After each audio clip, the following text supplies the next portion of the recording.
चलो जी, खोलते हैं ट्रांसफार्मर के सारे पार्ट्स और जानते हैं क्या है इनका काम। ट्रांसफार्मर में बहुत सारे छोटे छोटे पुर्जे लगे होते हैं, पर उनमें से सबसे जरूरी यही है। शुरू करते हैं ट्रांसफार्मर के टैंक से। देखो भैया, ये है ट्रांसफार्मर का ढांचा जो बना है लोहे की प्लेट से। अंदर से है बिल्कुल खाली और इसके अंदर रखी जाती है ट्रांसफार्मर की वाइंडिंग, वो भी तेल में डुबाकर, पूरा डुबाकर। और ये ऐसा वैसा तेल नहीं, बल्कि मुख्य तौर पर इसमें दो तरह के तेल का इस्तेमाल किया जाता है। एक होता है पैराफिन और दूसरा होता है नेप्था। ये पैराफिन वाला तेल कूलिंग सिस्टम में दिक्कत करता है, लेकिन आसानी से मिल जाने के कारण आज भी बहुत सी जगह इसका इस्तेमाल ताबड़तोड़ तरीके से किया जा रहा है। नेप्था ऑयल ट्रांसफार्मर की कूलिंग को आसान बना देता है और ये बेहतर विकल्प भी है। अब तेल में डुबाई जाने वाली कोर के बारे में भी जान लो। ये बनाई जाती है पतली पतली नरम लोहे की लैमिनेटेड प्लेट से। अब आपके दिमाग में एक सवाल आया होगा, इंजीनियर्स ने क्या सोचकर इतनी पतली पतली प्लेट बनाई होंगी? क्यों भाई, एक ठोस कोर का इस्तेमाल क्यों नहीं कर लेते? काहे इतनी माथापच्ची करी? देखो, सवाल बढ़िया है, अब सुनो जवाब। एक होता है एडी करंट। अब ये बड़ी ही ऊट पटांग चीज है। पहले आपको इसके चरित्र के बारे में बताता हूँ, फिर बताऊंगा इसका पतली पतली प्लेट से क्या है लेना देना। एडी करंट होता है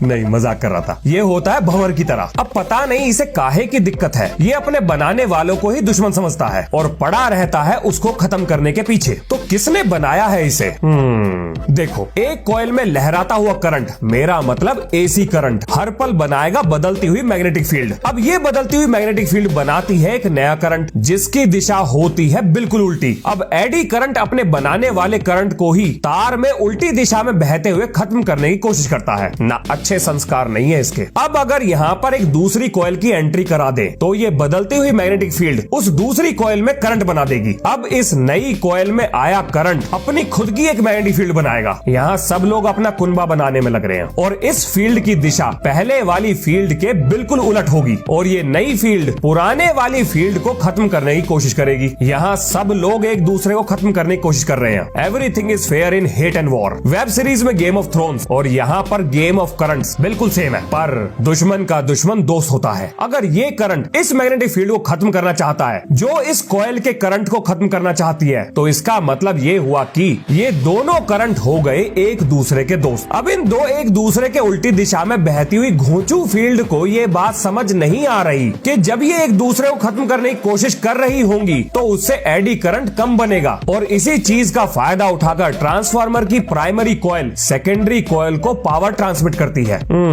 वापस चलते हैं ट्रांसफार्मर की उन अजीब बनावट वाली पतली पतली प्लेट्स पर और जानेंगे क्या है उनका रिश्ता एडी करंट से। आपने इंडक्शन प्लेट तो देखी ही होगी। अब ये बनाती है बहुत तेज रफ्तार पे बदलती हुई जबरदस्त मैग्नेटिक फील्ड। अब अगर एक ठोस लोहे के बर्तन को इसके ऊपर रख दे तो ये फील्ड उसमें एडी करंट बनाकर अपना काम पूरा करेगा, लेकिन बर्तन का रेजिस्टेंस उस एडी करंट को घूमने से रोकेगा, जिसकी वजह से हो जाएगा ये गर्म और अपन लोग फायदा उठाकर पकाएंगे इसमें खाना। अब यहाँ पर तो एडी करंट काम आ गया, पर ट्रांसफार्मर पर खड़े होकर खाना कौन बनाएगा भाई? वहाँ हमें एडी करंट नहीं चाहिए, क्योंकि एडी करंट से पैदा होने वाली गर्मी ट्रांसफार्मर का सत्यानाश कर देगी। अब सबसे काम की चीज बता रहा हूँ, जब किसी ठोस चीज में एडी करंट बहता है तो उस धातु में चार्जेस यानी इलेक्ट्रॉन्स भंवर की तरह घूमते हैं। तो क्यों ना इस भंवर को रोकने की कोशिश की जाए। लो जी, हमने प्लेट की जगह बना डाली कटी हुई पत्ती और भंवर के रास्ते में बिछाने शुरू कर दिए रोड़े। अब इसमें एडी करंट को भंवर की तरह घूमने में आएगी दिक्कत, तो करंट भी कम बनेगा, जिसकी वजह से गर्मी भी कम पैदा होगी। देखो, पहले एडी करंट मस्त तरीके से अपना लूप बना रहा था और अपन ने क्या किया, पत्ती को काटकर एडी करंट के घूमने के रास्ते को बड़ा कर दिया। अब वो कुछ ऐसे जाएगा, जिसकी वजह से जल्दी लूप तो ना बनता, तो हीट यानी गर्मी भी पहले से कम होगी। एक आकार बदलने से कितना अंतर पैदा हो सकता है आप इसे इंडक्शन प्लेट से समझ सकते हो। देखो, लूप बनाने के लिए सबसे बढ़िया आकार होगा गोल, इसीलिए इंडक्शन प्लेट पर ये गोल सफेद रंग की धारी लगाई जाती है ताकि इसके ऊपर धातु की गोल प्लेट या बर्तन रखने पर ज्यादा से ज्यादा एडी करंट बन सके। तो हमने ट्रांसफार्मर की कोर की प्लेट को ऐसे काटा कि उसको गोल घूमने का रास्ता ना मिले। अब ये हो गई कटिंग की बात, लेकिन एक सिंगल मेटल प्लेट क्यों ना लगाई, पतली पतली प्लेट क्यों बनाई? देखो, वैसे तो एडी करंट बहुत सी चीजों पर निर्भर करेगा, पर अपन यहाँ सिर्फ अपने काम की बात करेंगे। अगर लूप बड़ा बना दे तो एडी करंट ज्यादा होगा और अगर लूप छोटा बना दे तो एडी करंट कम हो जाएगा और पतली पतली प्लेट इस्तेमाल करने से लूप बहुत ही छोटा बनता है। चलो, पहला काम तो हो गया। अब एक बड़ी प्लेट की जगह बहुत सारी छोटी छोटी पतली पतली कटी हुई पत्तियों का इस्तेमाल करेंगे, पर उन पर पर वार्निश जरूर लगानी है, नहीं तो दोनों पत्तियों में बनता हुआ एडी करंट मेले में बिछड़े हुए भाइयों की तरह मिल जाएगा और ज्यादा गर्मी पैदा करेगा। इसीलिए ट्रांसफार्मर कोर की प्लेट को वार्निश लगाकर दो प्लेट के बीच में इंसुलेशन दिया जाता है। चलो भैया, कोर बन गई, अब लपेटते हैं इस पर कॉपर का तार, यानी करेंगे वाइंडिंग। अब इस पर लपेटे गए कॉपर के तार पर इंसुलेशन की एक परत होती है। सवाल है ये कि क्यों होती है। देखो, अगर आप इंसुलेशन की परत को हटा दो तो इतनी मोटी वाइंडिंग लगाने का कोई फायदा नहीं, क्योंकि करंट निकम्मों की तरह सबसे छोटा रास्ता पकड़कर निकल देगा, जिसकी वजह से मैग्नेटिक फील्ड कमजोर हो जाएगी और हो जाएगा सारे कार्यक्रम का सत्यानाश। तो करंट काम चोरी ना कर सके, इसलिए कॉपर पर इंसुलेशन लगाई जाती है। ट्रांसफार्मर पर वाइंडिंग की दो परतें चढ़ाई जाती हैं, एक अंदर यानी प्राइमरी और दूसरी उसके ऊपर यानी सेकेंडरी, जिसे इंसुलेशन पेपर की मदद से अलग किया जाता है। क्या ये आपस में जुड़ी हुई होती है? ना, बिल्कुल भी नहीं। अब जरा छोटा सा रिवीजन हो जाए। ट्रांसफार्मर के अंदर क्या रखते हैं? तो वो है कोर। किस धातु का होता है? वो होता है नरम लोहे का यानी सॉफ्ट आयरन का। तो सॉफ्ट आयरन का ही क्यों लिया? ताकि लॉसेस कम से कम हो सके। कौन से losses? Core loss, eddy current loss, hysteresis loss और भी बहुत सारे लॉसेस, जिनके बारे में आगे जानेंगे। अच्छा, क्या सॉफ्ट आयरन की कोर ट्रांसफार्मर के लिए बेस्ट है? नहीं, इससे अच्छा है सिलिकॉन स्टील, क्योंकि उसमें हिस्टेरिसिस लॉस कम से कम होता है। क्या सॉफ्ट आयरन के एक ही टुकड़े से कोर बनाई जाती है? नहीं, इसमें पतली पतली कटी हुई प्लेट का इस्तेमाल किया जाता है। पतली पतली कटी हुई प्लेट क्यों? ताकि एडी करंट लॉस कम से कम हो सके। प्लेट को एक दूसरे से कैसे अलग करते हैं? तो इन पर वार्निश का एक लेप लगाकर इन्हें अलग किया जाता है। क्या प्राइमरी और सेकेंडरी वाइंडिंग जुड़ी होती है? नहीं। तो उन्हें अलग कैसे करते हैं? उनके बीच में इंसुलेशन पेपर लगाकर उन्हें अलग किया जाता है। अब ट्रांसफार्मर की कोर को उठाकर इसके ढांचे में डाल देते हैं और उसके बाद भर दिया गया इसे मिनरल ऑयल से। अब यहाँ पर हम दो तरह के तेल का इस्तेमाल करते हैं, पहला नेप्था और दूसरा पैराफिन। और अब आते हैं दो सवाल। पहला ये कि दोनों में से कौन सा तेल इस्तेमाल करें, और दूसरा ये कि तेल डाले ही क्यों, काहे इतना खर्चा किया। पहले जानते हैं तेल का प्रयोग क्यों किया। देखो, वाइंडिंग के बीच में इंसुलेशन के लिए हमने किसको लगाया? वो है इंसुलेशन पेपर। लेकिन लोड पड़ने के समय ये कागज गर्म होकर जल सकता है, यानी पूरी वाइंडिंग खराब हो सकती है। अब ये तेल वाइंडिंग के बीच की जगह को भरकर इंसुलेशन को और मजबूत बना देता है, जिससे एडी करंट और कम बनता है। और दूसरा काम, ये गर्म होती वाइंडिंग को ठंडा करने में मदद करता है। ये तेल वाइंडिंग से गर्मी को सोख कर रेडिएटर की तरफ ले जाता है, जहां वो ठंडा होकर वापस टैंक में आता है। अब जानते हैं दूसरा सवाल कि कौन सा तेल इस्तेमाल करें, पैराफिन कि नेफ्था। देखो, बढ़िया तो ये होगा कि नेफ्था का इस्तेमाल कर लो, पर सवाल है ये, क्यों भाई, इसमें कौन सा घुंघरू लटक रहे हैं? तो इसका जवाब है हाँ, बिल्कुल लटक रहे हैं। नेफ्था ऑयल की स्लज घुलनशील होती है, पर पैराफिन की स्लज घुलनशील नहीं होती। अब ये स्लज क्या है? ये है चिकट यानी कीचड़ टाइप का। अब दोनों तेल ऑक्सीडाइज होकर कीचड़ बनाते हैं, लेकिन पैराफिन से भरे ट्रांसफार्मर का कीचड़ नीचे बैठ जाता है, जो कूलिंग सिस्टम में दिक्कत पैदा करता है। पर नेफ्था के द्वारा बनाई गई कीचड़ आसानी से घुल जाती है और ये कूलिंग वाली दिक्कत उसके साथ नहीं होती। पैराफिन के साथ और भी कई दिक्कत है, पर ये मेन थी। पैराफिन में इतनी भयंकर कमी होने के बाद भी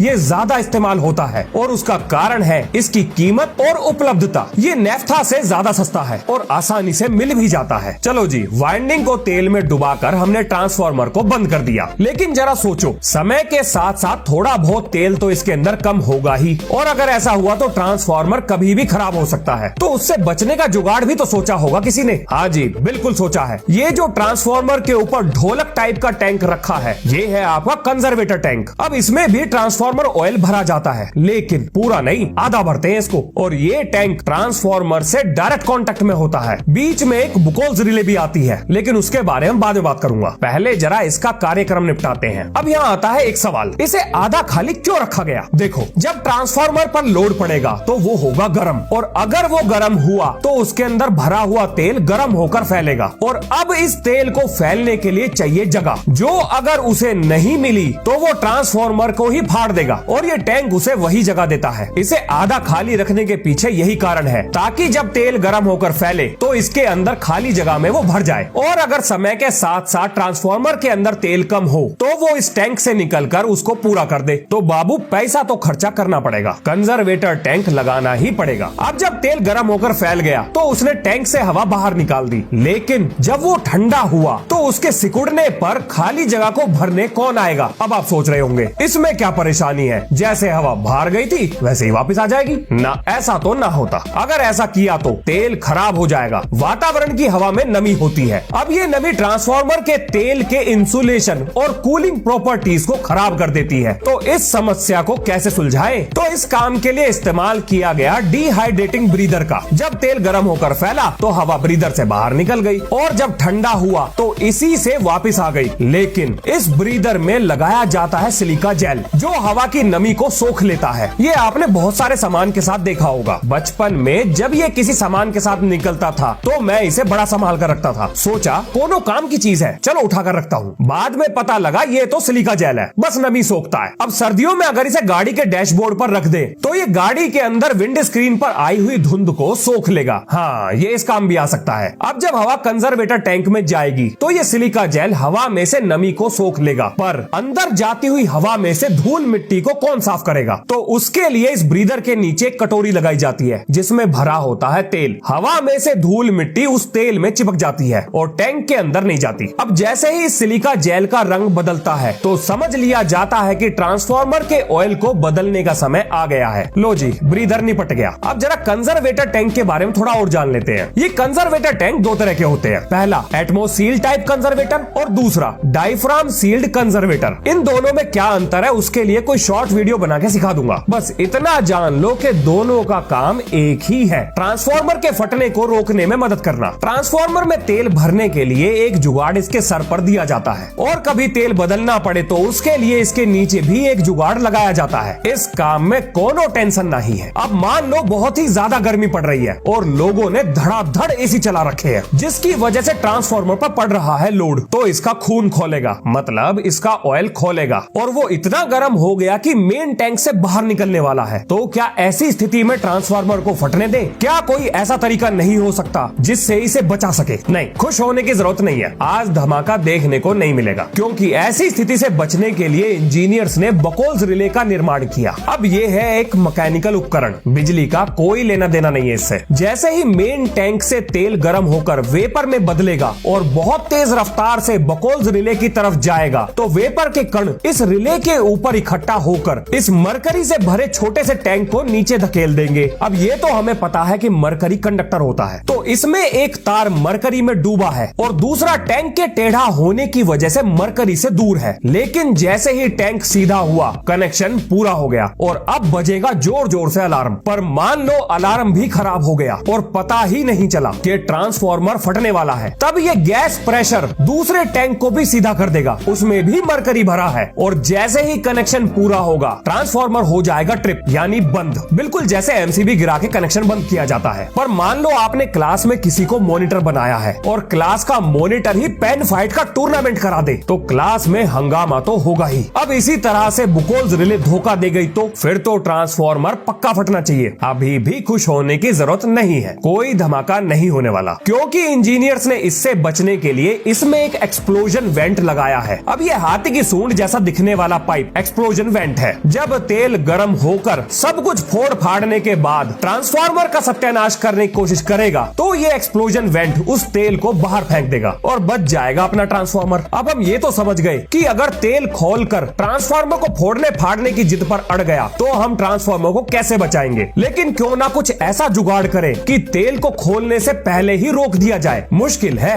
पर असरदार है। यानी अब हम सीखेंगे कूलिंग सिस्टम। अब देखो, अगर गर्मा गर्म खीर को कटोरी में खाएं तो वो जल्दी ठंडी तो ना होगी, लेकिन अगर उसी को थाली में डाल के थोड़ी देर रख दे तो वो ठंडी हो जाएगी क्योंकि हमने सरफेस एरिया बढ़ा दिया। सरफेस एरिया बढ़ने से हीट जल्दी ही एटमॉस्फेयर में रिलीज हो जाती है। तो अब इस तेल को हम रेडिएटर की फिल्म में ऊपर से पतली पतली ट्यूब में गिराएंगे जिसकी वजह से तेल का सरफेस एरिया बहुत बढ़ जाएगा और बहती हुई हवा अपने साथ गर्मी को ले जाएगी। और बहुत बड़े हैवी लोड वाले ट्रांसफार्मर में पंखा भी फिट किया जाता है। अब जानते हैं अपने काम की चीज, कहां से ट्रांसफार्मर सप्लाई लेता है और कहां से देता है। इस लेने देने के जुगाड़ को बुशिंग कहते हैं। हम यहाँ पर बात करेंगे स्टेप डाउन ट्रांसफार्मर की, जिसमें हाई वोल्टेज बुशिंग की मदद से सप्लाई ट्रांसफार्मर के अंदर और लो वोल्टेज बुशिंग की मदद से ट्रांसफार्मर के बाहर जाती है। ये बुशिंग हाई वोल्टेज और लो वोल्टेज को ट्रांसफार्मर की बॉडी से इंसुलेशन भी देती है। ये बनी होती है पोर्सिलेन की, ग्लास या कई और दूसरे कंपोजिट मटेरियल से।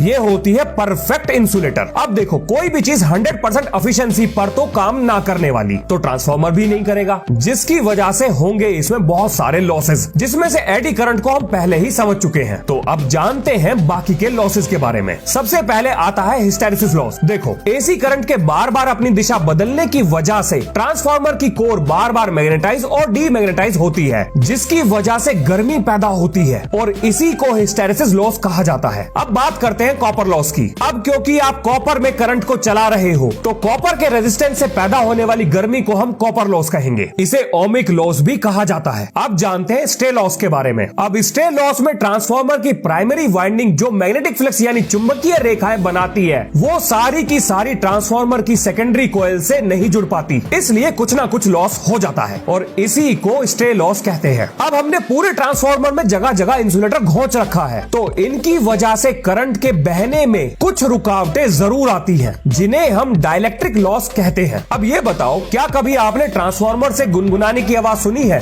सुनी तो होगी। काहे भाई, काहे गुनगुनाता है ये? देखो, जब भी मैग्नेटिक फ्लक्स पैदा होगा तो वो जरा मरा ट्रांसफार्मर की कोयल की शेप को बदलने की कोशिश करेगा और ऐसा बार बार होगा और इसी वजह से अपना ट्रांसफार्मर गुनगुनाता है। इसी को मैग्नेटोस्ट्रिक्शन लॉस के नाम से जाना जाता है। ट्रांसफार्मर की खोज कब और कैसे हुई, इसकी जानकारी पार्ट 1 में दी गई है, जो आपको पिन कमेंट, डिस्क्रिप्शन और आई बटन में मिल जाएगा और एंड स्क्रीन पर भी लगाई है। लो जी, खत्म आज का प्रवचन। वीडियो बढ़िया लगी तो लाइक मारो और ज्यादा बढ़िया लगी तो शेयर मार दो और बोलो मेरे संग, जय हिंद जय भारत।